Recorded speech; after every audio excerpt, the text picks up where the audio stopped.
The beast has landed. The arena was silent at first. Dust floated in the air, and the heat from the twin suns made the ground shimmer. In the center of the pit, a man was on his knees. His hands were tied behind his back, blood running down his face. His name was Zane, and he was the last human standing in this place. High above the pit, alien spectators roared. Hundreds of Zorhaks, tall and blue-skinned with 4 glowing eyes, watched with hungry smiles. They loved blood. They loved fear. And today, they wanted to see a man die. A gate on the other side of the arena creaked open. A low growl echoed out. Heavy footsteps shook the ground. Behind the metal bars, glowing red eyes appeared. The crowd screamed in excitement. Zane didn't move. He kept his eyes on the dirt. His breathing was slow. Calm, a voice boomed from the platform above. Kneel. Human, or my alien beast will rip you apart. It was Commander Korak, the cruelest of the Zorhak's generals. He had captured Zane months ago, and now he wanted to make an example out of him. The gate slammed open.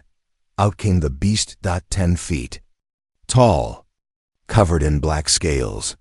Its mouth opened wide to show rows of sharp teeth. 4 legs, 2 clawed arms, and a tail that cracked the ground when it moved. The monster sniffed the air and let out a roar so loud it shook the arena walls. But Zane didn't flinch. He slowly raised his head, looked straight at the creature, and smiled. "Long time, buddy," he whispered. The crowd went quiet. The beast walked closer, sniffing the human. Its claws dug into the sand.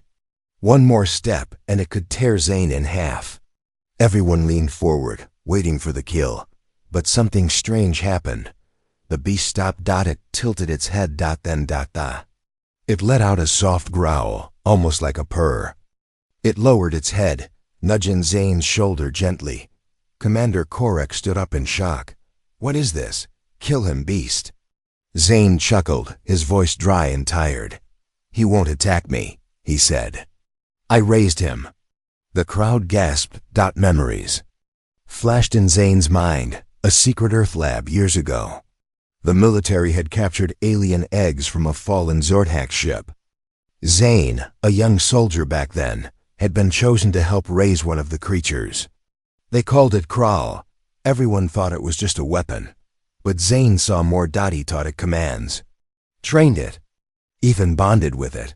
But one day, everything changed. The lab was attacked. Zorhak soldiers stormed in. Zane was taken. The creature, his creature, was gone. Until now. In front of thousands of enemies, Zane stood. His arms still tied, face bleeding, but his voice was calm. "You made a mistake bringing him here," he said to Korak. "Now you've given me a reason to fight." The beast roared again, but this time, not at Zane. It turned toward the guards, eyes glowing bright red. Korak shouted, "Control the beast. Someone stop it." But no one moved. Zane stood up, even with his hands tied. "Crawl," he said. "Guard."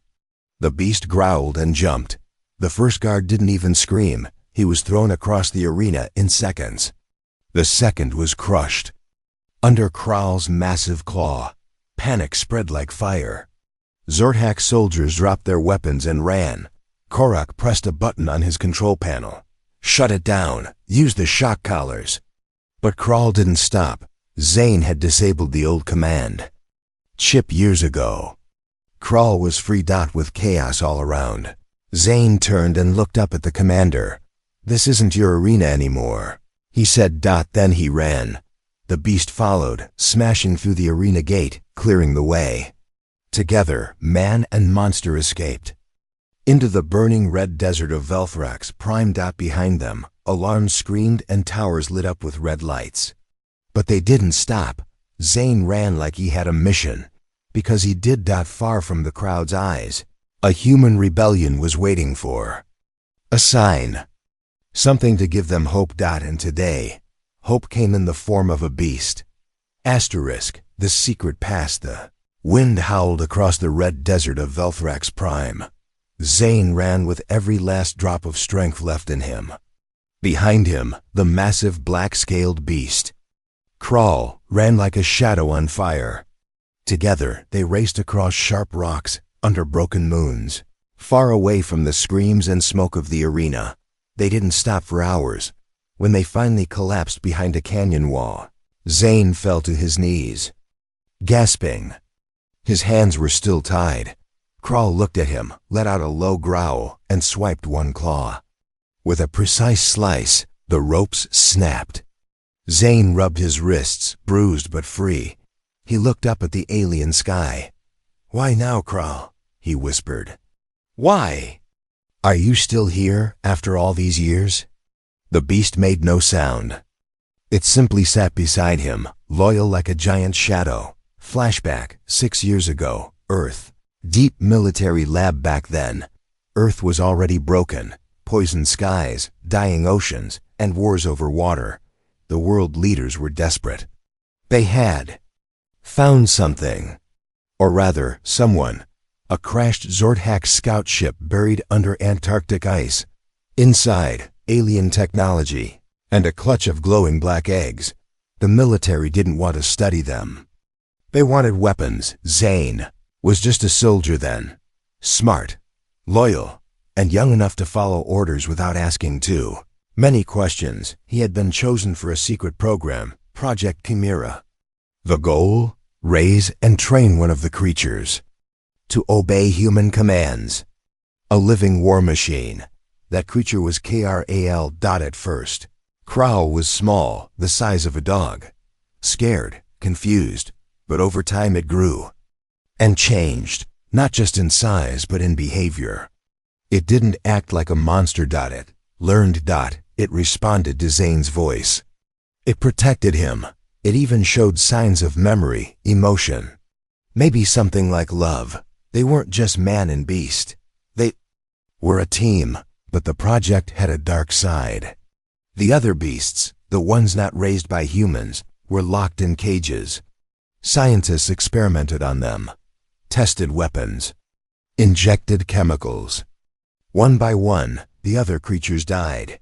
Zane tried to speak out, but the orders were clear. Train the beast, or be replaced. Then came the day everything fell apart. A betrayal from the inside. Zorthak's forces invaded the lab, but not through brute force. They came in through the shadows. Zane was captured. The base destroyed, and Crawl was gone. Back to present, Canyon Camp. Zane stared at his old friend, barely believing he was real. "You survived," he said. "All these years, I thought they killed you."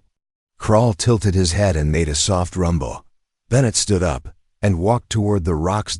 With one claw, it scratched something into the canyon wall. At first, Zane thought it was random marks. But then he saw it. A map, a location, marked with strange symbols.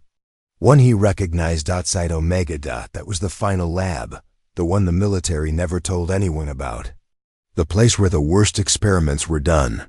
Zane's eyes narrowed. "Is that where they took the others?"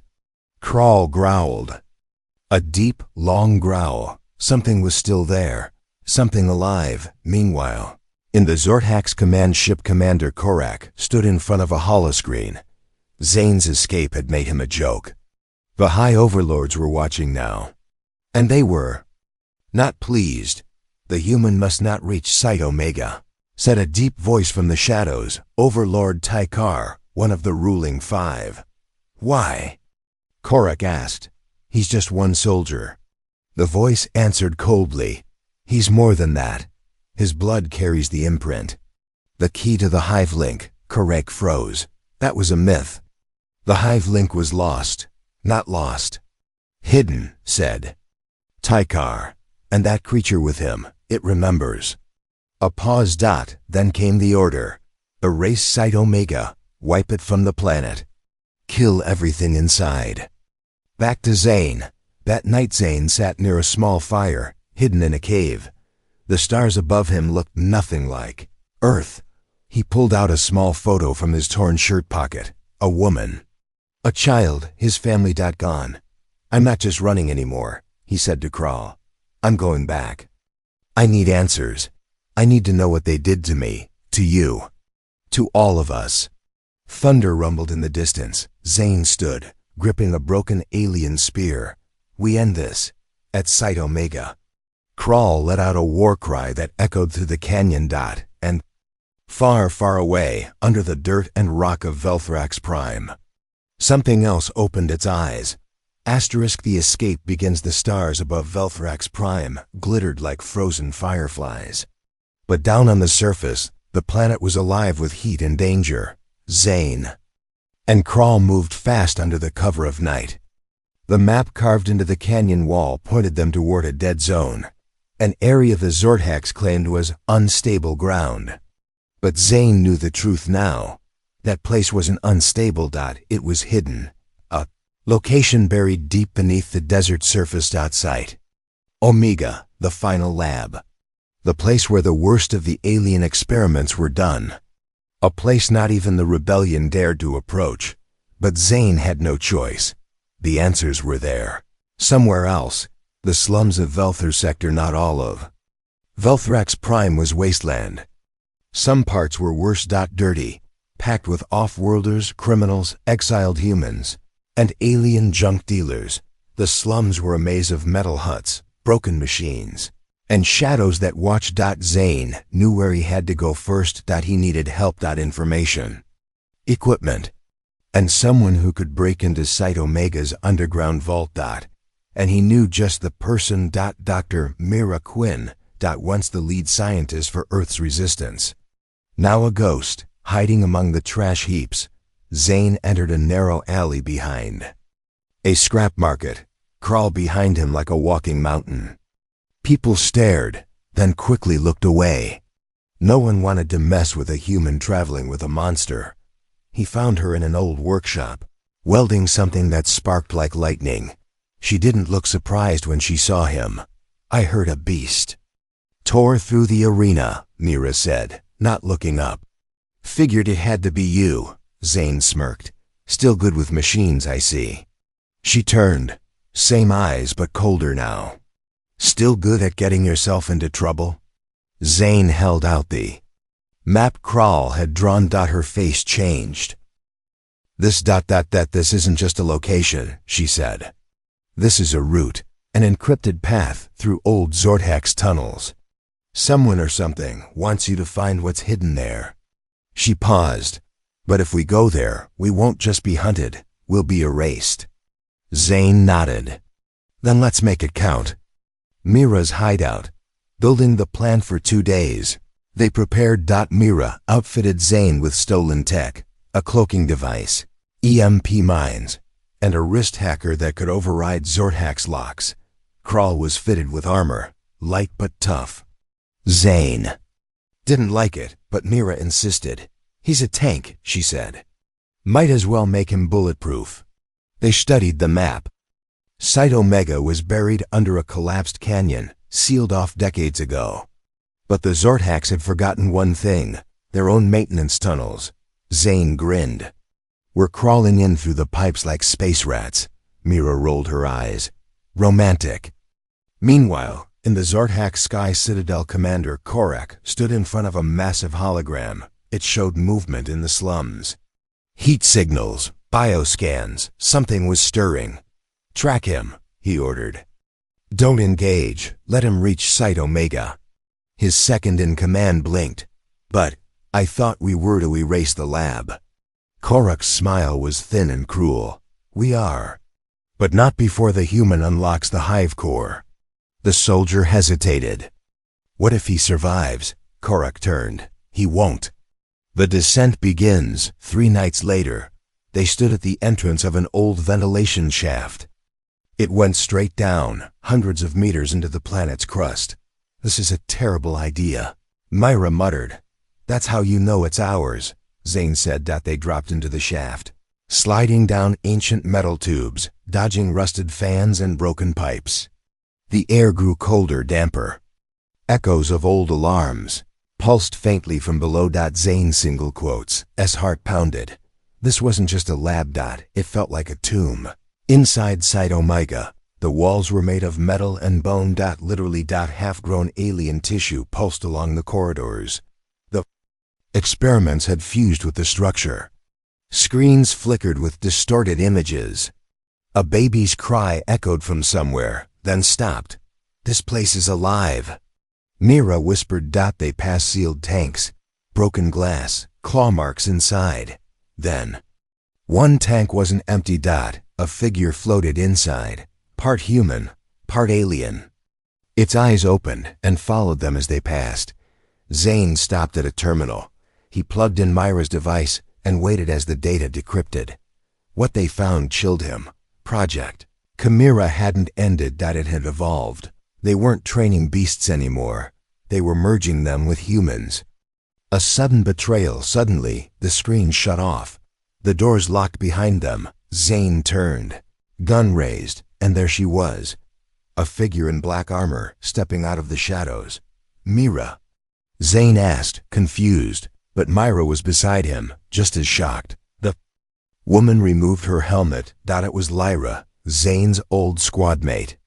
"The one who died in the lab attack." "I didn't die," she said coldly. "I evolved. They gave me purpose. And now I give you one chance to kneel." Zane stepped back. His mind was spinning. "What did they do to you?" Lyra smiled. "Made me perfect." She raised her hand. A pulse blast fired straight at them. End scene. Cliffhanger. Kral jumped in front, roaring, taking the hit.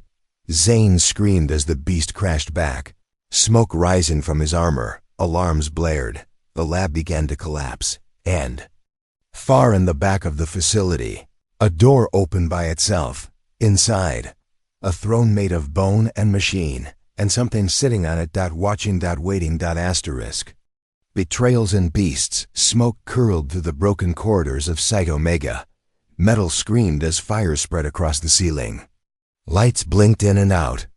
Sirens wailed, not loud, but soft and eerie, like the facility itself was groaning in pain.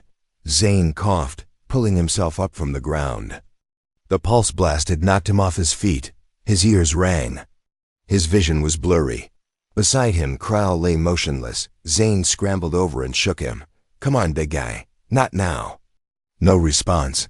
Only the faint rise and fall of his chest. Still. Breathing, but barely. Zane turned slowly. Lyra stood at the far end of the room, her face hidden beneath a dark visor again. Her voice echoed cold through the hall. "You should have let me die, Zane." His fists clenched. "I tried to save you." She tilted her head. "And now I'll return the favor by ending you quickly." The hive chamber awakens before. She could strike again. The ground shuddered beneath them. A deep hum rose from the bowels of the facility. Then. The door behind the throne creaked open. Something stirred. Something ancient. Zane's eyes locked onto the figure on the throne. It hadn't moved before. But now. Now it was standing. Not a person. Not a beast. A fusion. Half human, half Zortax. Wires in its spine. Skin like burning glass. Its face was partly Zane's. Myra's voice broke the silence. "Oh my God. It's a clone." Zane took a step back. "A clone of me?" Mira nodded slowly, face pale. "They didn't just want a beast. They wanted a hybrid they could control. A leader built from your DNA." Lyra stepped forward. "And this one obeys." The creature's eyes snapped open. Glowing blue fire. It growled. Spoke in a broken voice that wasn't quite human. Double quotes. Zane. Zane must die. The hive must live. Fight or die. Suddenly, everything exploded into motion. The creature lunged, fast as lightning, stronger than any human. Zane barely rolled aside as a claw slashed through the steel floor. Lyra fired twin pulse pistols. Mira ducked behind. A console, trying to activate the emergency lift. Zane grabbed a metal rod from the wall, swinging it with all his strength. The blow bounced off the creature's arm like it hit stone. Kral stirred, groaned. Zane shouted, "Kral! Help us!" But the beast didn't rise. The clone turned toward Mira. One swing. One scream. She was thrown across the room, blood splashing the wall. Zane froze. Mira! She was alive barely, but down. He turned toward Lyra. You did this. But her face wasn't calm anymore. She looked conflicted. Her hands trembled. This wasn't supposed to happen, she whispered. He was supposed to obey. The clone roared again and charged, but this time Lyra stepped in front and took the hit. The creature's claw stabbed through her chest. Her helmet cracked and fell off, and for a brief second, she looked human again. I remembered, she whispered, blood spilling from her mouth. The beach, your daughter. Zane's heart stopped. Lyra collapsed. The clone let out a shriek, a glitching cry, like a dying signal, and staggered back. Confused. That was all Zane needed. He picked up Lyra's fallen pistol and fired directly into the clone's face. Boom. Boom. It dropped, twitching, but not dead. Come on, Zane said, dragging Mira toward Crawl. I can't. She whispered, you can. You're not dying here. The real betrayal. They reached the loading dock at the back of the chamber. An escape shuttle rested there, half covered in dust. Zane punched in the code. Mira gave him nothing. Red lights blinked. Unauthorized. Mira looked up weakly. We need an access gene. Zorhax DNA. Zane stood still. Then he turned toward Crawl. The creature looked at him, weak but watching. Zane knelt. I need your help one more time. Crawl bared his teeth, but then leaned forward. Zane reached into Crawl's mouth carefully and pulled out a small bone fragment with glowing veins, a piece of the beast's DNA. Preserved. He pressed it into the shuttle scanner. Access granted. The door hissed open. Escape. Almost they dragged Mira inside. Zane collapsed beside her. Crawl, bleeding and exhausted, crawled in last. As the shuttle rose through the tunnels, Zane looked down. The clone still moved in the distance, but something else was worse. Hundreds of red eyes blinked in the dark. The lab wasn't just housing one creature. It was a nest. And now they were awake. Final twist. Above the stars in orbit above Velthrax, Commander Korak stood on the bridge of his warship, watching the shuttle on his screen. He turned to the Overlord. Shall I destroy them now? The Overlord chuckled, a sound like grinding metal. No, let them run. They're carrying the infection now. Let them take it to the humans. Let the war begin. Korak smiled. And the hive?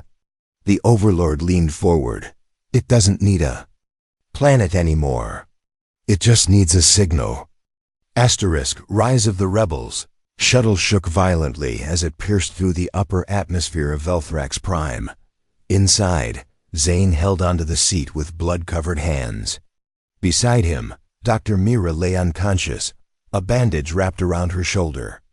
Across the room, Crawl was slumped against the wall, breathing heavy, black blood dripping onto the floor. Zane looked down at his friend, the creature he raised like a brother. Crawl, he whispered, voice raw. Don't you dare die on me. Crawl blinked once, his tail twitching weakly. The ship's dashboard blinked red. Incoming transmission. Zane reached over and opened it. The screen flickered. Then came the voice.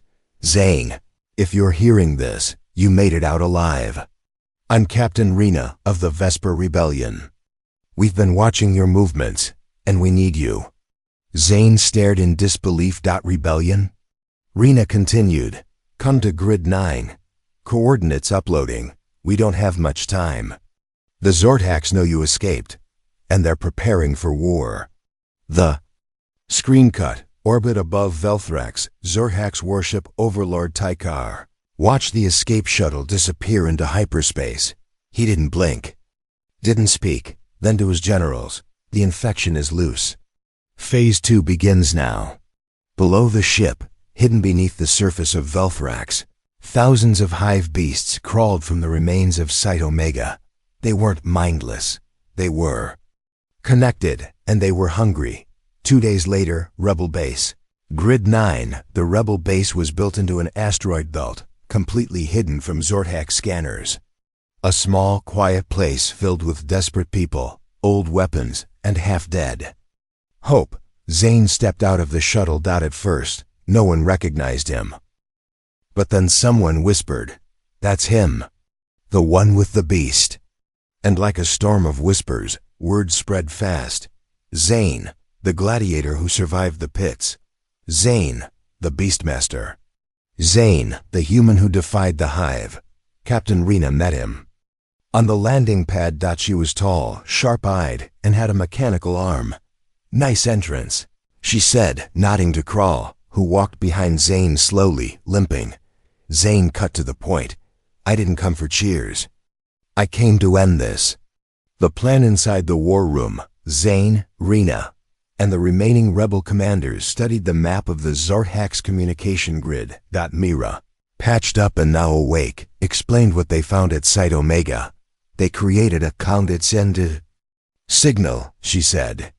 Something built into the hive's DN, a command frequency. If it spreads, they can control anything infected, human or beast. Zane added, "And they used me. My DNA, my memories, that clone. It wasn't just a monster. It knew me." Rena nodded grimly. "We need to destroy that signal before it activates." She pointed to the map. "This tower, Hive Spire 1. It's deep inside Zortak's territory, protected by elite forces and surrounded by a satellite field." Zane cracked his neck. "Perfect." The mission begins that night. The rebel ship Vesper 1 launched toward Hive Spire 1. It wasn't stealthy. It wasn't subtle. It was war. On board, 50 rebels, 1 beast, and a man with nothing left to lose. As they approached, alarms went off. Enemy ships in pursuit. Zane turned to Crawl. "You ready?" Crawl roared, the kind of roar that made stars shake. The kind that said, "This ends now." Battle of the Spire. The ship crashed through the outer wall of the tower. Rebels poured out, firing pulse rifles. Drones screamed overhead. The sky turned red from fire and smoke. Zane led the charge inside, Crawl beside him, smashing through walls and enemies alike. But the Hive Spire wasn't empty. At its center was the real horror. A new hive core, glowing and pulsing like a living heart. Dozens of tubes extended from it, and inside each one, humans hooked in, dreaming. Mira gasped. "They're feeding it, with human minds." Zane looked around, rage in his eyes. "I'm done watching." He raised his rifle, but the hive wasn't unguarded. From the shadows stepped a creature even larger than Kral.alpha, Kral. An evolved version. Bigger, meaner. And wearing a control collar. Zane froze. They cloned him too. Crawl growled, then roared, charging toward his twisted copy. The two titans clashed, teeth, claws, fury. The entire spire trembled. The final decision. Mira yelled, "Zane! I can overload the core, but it'll trigger a chain reaction. The tower will collapse, maybe take half the grid with it." Zane looked at the fight. Crawl was losing. The clone was stronger, faster, controlled. He looked at Mira, then at the console. And made his choice. He ran toward the core. Tore the cables out one by one. The core screamed, a high, painful sound that wasn't human. Lights burst. Sirens howled. Crawl, bleeding badly, turned to Zane one last time. And leaped. He tackled the clone into the heart of the core. There was a flash of light. Then silence. Aftermath. Hours later, Zane woke up in the rubble. The spire was gone. Signal silenced. The hive beast stopped moving. Across rebel outposts, celebration began. But Zane didn't cheer. He stood over a pile of dust and bone, all that remained of Crawl. He placed his hand on the ground. "Rest now, brother." Rena stepped beside him. "You just gave humanity a chance." Zane didn't look up. "Then we better not waste it." He turned toward the stars, because something was still coming. The hive was only one head of the beast, and others were waking. Up, Neil no more. The stars were quiet, but quiet doesn't mean peace. It means waiting. Waiting for the storm, and this time, the storm had a name. Zane, 3 weeks later, Earth orbit. Rebel fleet AQ. The Earth looked blue and broken beneath the fleet, a planet still healing, still scarred by Zorthak's occupation. Cities flickered with low power. Oceans shimmered with pollution. Satellites hung dead in space, like ghosts. Inside the command deck of the Vesper, Captain Rena paced, eyes locked on the hologram projection. The hive was gone, but not dead. It had only been delayed. Zane entered, wearing new armor, not polished, not perfect. Old Earth military gear patched with rebel tech. On his shoulder, a small piece of Kroll's scale, worn like a badge. Rena looked up. "Are you sure about this?" Zane didn't blink. "They sent monsters to enslave us. We're sending rebels to free them." The broadcast that changed everything across every hidden channel, across broken screens in refugee camps, junkyards, and underground bunkers. A face appeared. Zane. His voice was calm, but carried weight like thunder. "To every human still listening, this is your signal. The hive is weakening. The overlords are exposed. I don't care who you were before, soldier, farmer, prisoner, thief. If you can fight, now's the time. Because today, we kneel no more." The battle begins. Global resistance, from the burned forests of Canada to the drowned towers of Tokyo. Humanity woke up. Old bunkers opened. Old soldiers picked up rusted rifles. Young rebels painted K&M, kneel no more, on their walls. Satellite towers were hijacked. Zorthak's signal jammers were torn down. The first rebellion strike hit Sector 7, a Zorthak's prison fortress in South Africa. Zane led the charge, crashing through the gates in a stolen drop pod. Mira at his side. She was limping, still wounded, but her mind was sharp as ever. Inside the prison, humans had been trapped in stasis, frozen, forgotten. Zane and Mira fought through plasma turrets and alien mechs until they reached the control hub. "Release all of them," Zane ordered. "Are you sure?" Mira asked. "Some of them were considered unstable. They're still human," he said. "They deserve a choice." The cells opened. And 12,000 prisoners took their first breath in years. Some cried, some screamed, some just stared at the sky, but all of them heard the message: kneel no more. But the enemy watches high above Earth, the last remaining. Zorthak's overlords gathered in orbit. They had underestimated the humans. Again, Taikar, the last speaker of the hive, stood before the others, face tight with rage. "We should have destroyed Earth, not ruled it." Another overlord hissed, "Too late. The infection of rebellion has spread." Taikar's hands twitched. "Then we burned them from the inside." He pressed his claw into a glowing orb. The signal reactivated, not the hive core this time, but something worse. Project Mindhook. Zane's nightmare begins that night. After the victory, Zane collapsed in his bunk, but his dreams were not his own. He stood in a field of bones. Kroll stood before him, whole, alive but wrong. Its eyes were Zorthak's blue-dotted, whispered, "You left me." Zane backed away. "No, I saved you." The sky cracked. Out stepped the clone, still alive, still smiling. "You carry the code, Zane. You are the signal now." Zane screamed and woke up, gasping, drenched in sweat. Mira rushed in. "You okay?" He looked at her. His voice cracked. "They're in my head." The truth behind Zane, Rena, and Mira ran scans. The results were worse than expected. Zane didn't just carry the hive's imprint. He was the transmitter now.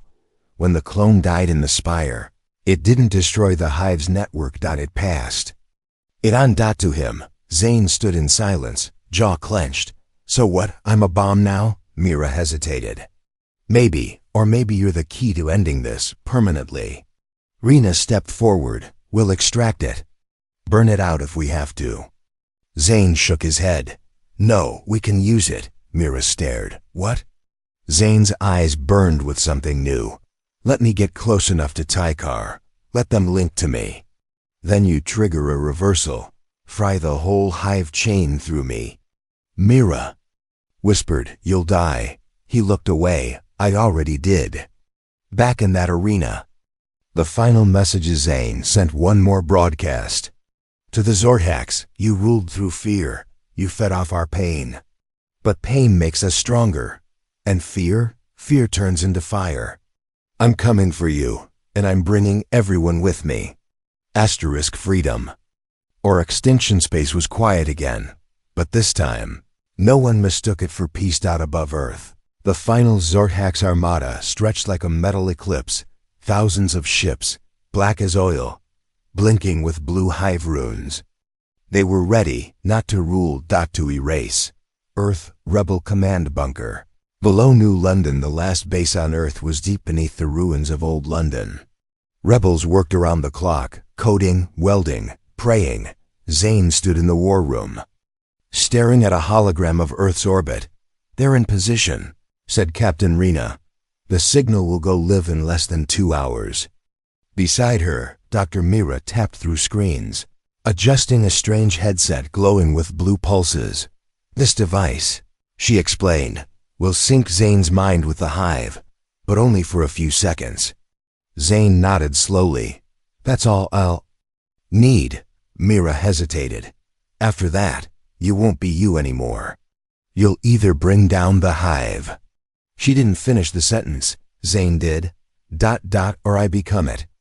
On board the Zorhax flagship Tykar, the final overlord, stood before the hive matrix, a living orb of neural light and shadow. The hive clone of Zane, rebuilt, reprogrammed, stitched back together, stood at his side like a puppet. With a new coat of skin. The human signal is almost ready, said a Zorhax commander. Shall we begin full link? Tykar's eyes glowed. Double quotes, yes. Let them feel our control one last time. He reached out. The hive pulsed. The suicide plan meanwhile. Above the Earth, a rebel ship was already cloaked and floating dangerously close to the enemy fleet.